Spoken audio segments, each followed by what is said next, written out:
सपना 35 वर्षदेखि हरानी गरेको छ त्यो कोही साथले गर्ने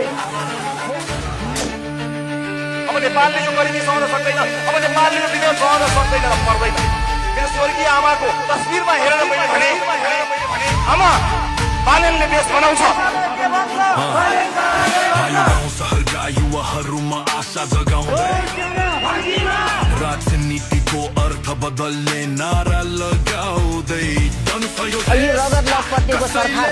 लाज पचाएर अझै हिङ पचाएर बसिरहेछ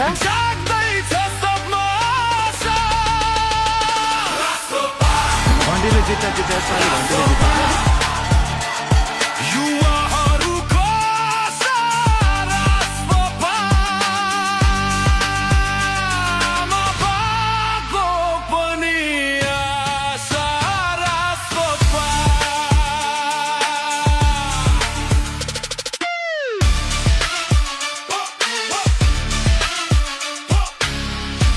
भाषण दू कि नहीं दू काम करे वाला आदमी से यहाँ काम दू हम काम करे दिखाए यो देशलाई छाती भित्र खोज्दै देश प्रेमी घन्टी मित्र बग्दैन अब रगतको थोपो जसरी पनि देश बनाउने थोको बेस्थितिको जरो उखाल्छौ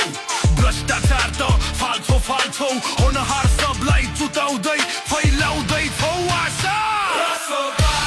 घन्टी बज्छ